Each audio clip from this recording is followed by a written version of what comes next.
Ce se întâmplă? Aoleu! Emma! Emma, you here? Ia uite pe tipul urâtul. The question is, why did you do it? But what you did to them. I protected us, don't you see? I saved your life. No! What are you doing?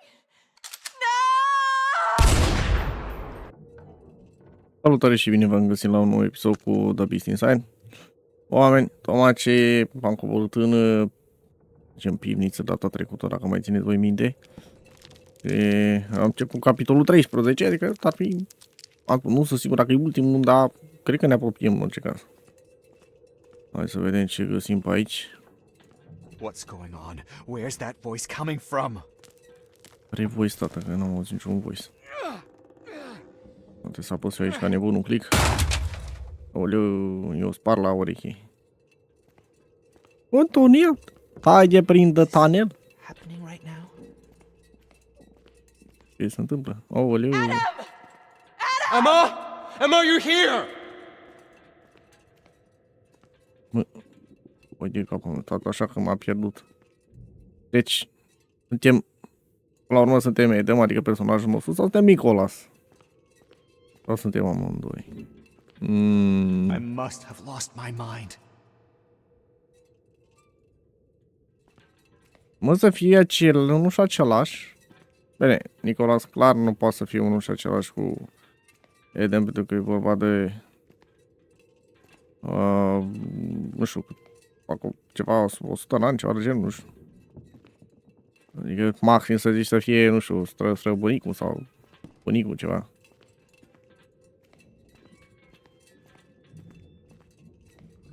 That voice. Is it real? Iar a Just my venit cu... imagination. Iar a venit cu de-astea pe aici. I'm hearing things that don't exist. Bă, oameni, eu încep să cam înțeleg ce se întâmplă aici. Cred că e tot în capul lui. Ori e posedat de cineva. Adam ăsta. Că e prea e ciudat.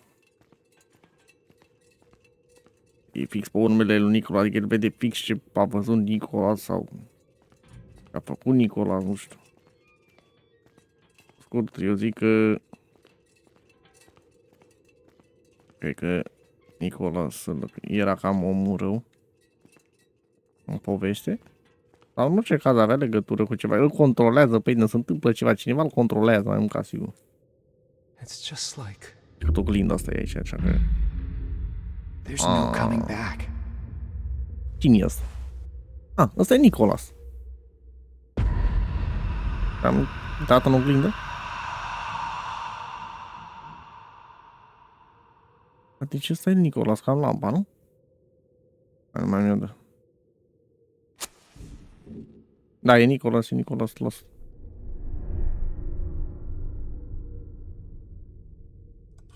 Păi și am văzut și faza aia de sus, dacă mai țineți minte din pod, în care Nicolas vorbea cu Nicolas.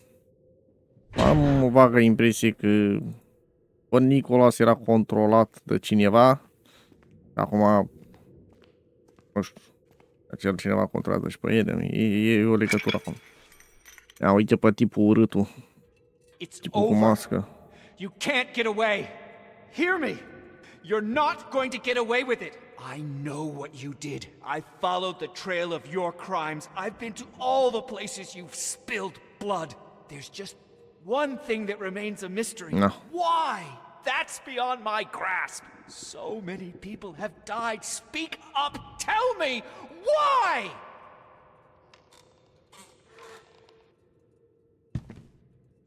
The question is, why did you do it? I know. And I opened your eyes and then you saw. Deci e aceeași chestie, adică e aceeași persoană, dar cred că e, nu știu, două persoane separate, partea bună, partea rea.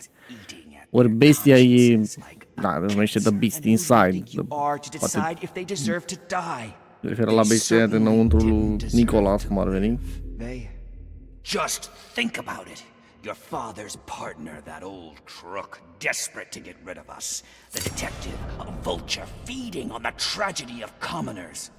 Tia, a miner's widow and a vicious bigot who wished everyone După all ce the văd treaba worst. asta, And last but not least, mai mult ca sigur e în judge, capul lui. a grafter, and a regular scoundrel.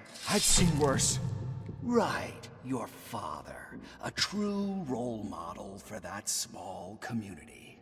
I know they were not good people, but what you did to them... I protected us, don't you see? I saved your life. E un fel de dublă Or personalitate, maybe una bună, una rea. you're just a bloodthirsty sadist who looks for guilt in others in order to blot out your own. You know where you would be if it wasn't for me? In that fucking darkness. The old man would be pissing on your grave, and all of fucking Blackstone would still be full of human vermin. Maybe. But that's not an excuse. I don't need one. The choice is simple. You let the vermin spread, and they will take over the world, or you wipe them out, protecting the righteous few. They will call you a lunatic, so what? There must be another way. Like what? You'll wash your hands of it all? You'll hide from humanity in a fucking cave? You'll fall back into madness like the last time? You'll tell the doctors you don't remember anything? Really? If you get rid of me, they'll squash you like a bug. You think you can just snap your fingers and I'll be gone? Și ne dă două alegeri aici. Pe cine e, mă, tată? Ăsta are mai multe ending-uri. Îi dă decât personal. Adică să nu... Să fim de acord cu personalitatea rea. Și să acceptăm, să ne acceptăm adevărata natură. Bun, păi... Deci... Cred că orice alegem aici influențează o anume chestie în ending, presupun. Și, cum am spus, mi se părea mie după ce am văzut tot ce s-a întâmplat până acum în joc și după ce am văzut și acum ce se întâmplă, cred că Nicolas are dublă personalitate. Adică personalitatea bună, personalitatea rea, personalitatea de bestie. Adică undeva în mintea lui odată e el și vede totul, după aia el nu mai știe nimica, ca și cum ar dormi și preia controlul bestia și dărâmă totul. Mă gândesc că asta s-a întâmplat și cu Adam. E probabil că nu e nimeni care să-l urmărească. Știți voi, cu pionul, cu Emma, cu atacată, cauciucul și tot ce s-a întâmplat, șeriful. Bine, unele lucruri poate sunt reale, el n-a prea am cum să-mi dau seama că chiar sunt, adică poate să uite, șeriful deci nu poate să fie imaginar. Dar, bine, dacă a sunat Emma, ar putea nu fie totuși imaginar. Da. Ciudățel. Dar mai mult ca sigur, e și Adam controlat de cineva, poate chiar de Nicolas. Pentru că tot a citit chestiile de la el și poate cumva, nu știu, s-a întâmplat ceva și l-a controlat. Să nu fiu de acord cu personalitatea rea ar însemna că, nu știu dacă sunt două indii, nu știu ce să aleg. Normal aș accepta adevărata lui natură, că mă gândesc că mai târziu poate putem să facem altceva. Că mă gândesc că dacă îi dăm direct cu din aia și alegem sabia asta. Mi-aduc aminte de partea aia, dacă țineți mintea la început de tot. Ați văzut primul episod, dacă nu ați văzut să vă ce să vă uitați. În care aveam de ales dacă îi dăm lui Emma mare bastârcă sau nu. Și mă gândesc că dacă aleg asta, îi dau bastârcă lui Emma. Nu știu, o să accept adevărata natură, vedem ce se întâmplă. I'm the one to blame. I won't deny it. It's time to accept the truth about myself. However terrifying it might be. Na, deci vedeți, tot l-a făcut hâclu ăla gen personalitatea rea. Și a acceptat adevărata lui personalitate.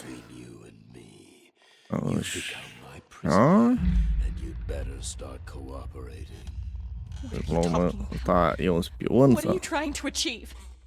Bine, stați că poate să fie și Adam. What kind of sick Noi acum suntem din perspectiva lui Emma. Emma Stevens. Ar putea să fie Adam.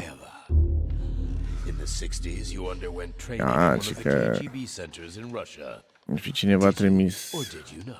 Ca și cum ar fi spion Where's my husband? și că l-a și spionat cu el. We've recovered part of the report. Maybe all that she told me was a lie. The KGB called those women sparrows. They seduced Americans in order to relay information to Soviet intelligence. Are Was I vocea really lui so blind Adam. in my love? Where did you get this? Cred că e Who sent vocea you? lui Adam. She Nu cred că e refused real. to talk, but she Nu doesn't cred că e deny adevărat, în primul rând. allegations. What have you done to me? Că e de m-a luat o randeaua, acum a luat-o Nicolas. You. Am spus eu că e Adam. What happened to you? 10 years together, and you've been pretending all this time. Adam, what happened to you? Why are you talking like that? Înregistrarea putea să o Nicholas facă. is my great-great-grandfather. Uite, great-great-grandfather. Deci e stră-bunicul său. You have to be Sau very stră careful bunicul about său, who ceva you de genul. trust. The world is full of beasts. Stop it! You're delusional. It's me. You hear me? I'm your wife. We're expecting a baby. Remember? And war creates front lines even in our homes, in our bedrooms. Anyone can be the bad guy. But Cred că... sometimes... Hai că vă spun după. Please. Bun, acum dacă tot ne punem iar să alegem, imediat o să vedem. Eu cred că înregistrarea asta, după prostia asta de reportofon ce-o fi el, e făcută tot de Adam. Dacă țineți minte, la început avea un reportofon. Deci el avea reportofonul ăla, de tot îl ținea după el și mai vorbea el de când în când a venit el la început. Și cred că e făcut tot de Adam când era cu personalitatea lui Nicolas și l-a făcut și pe Adam bun să creadă că e mai într-adevăr rea. Presupun. Pentru că dacă Nicolas avea dublă personalitate una până una rea, cred că același lucru se întâmplă și cu tipul ăsta, ori îl controlează tot Nicolas pe el. Dacă Nicolas a acceptat adevărata natură, acum îl controlează pe el. Dar și dacă n-alegeam acolo, nu știu ce s-a fi întâmplat, și acum avem iar de ales suicide sau foc la Emma. Mă, eu nu cred că Emma e spion KGB. Nu cred că a mințit cu absolut nimic. Și cred că totul se termină odată cu Adam. Da, nu știu ce... Îmi spuneți voi în comentarii dacă mai vrea să mai încercăm să facem toate astea. Dar eu o să aleg să trăiască Emma, că n-are de ce țara, că e băgată din cauza lui Nicolas și ce a făcut Adam cu... Nu știu, e controlată ceva. Sometimes it turns out that by fighting evil, we awaken the beast inside. I'm sorry, honey. Uite, I'm vedeți? so sorry. No! What are you doing? No! O, dar ce calibru avea pe pistolul ăla, zici că ai tras cu tunul, nu că ai tras cu pistolul. Ia, ce se întâmplă?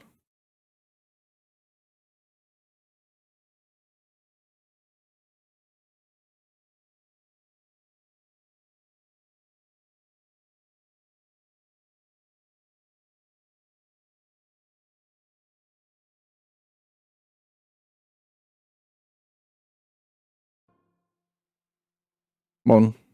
Deci cam asta a fost jocul. Am dat skip la asta, la muzică, că nu știu dacă e cu copyright sau nu, și mai bine skip ca să nu avem probleme.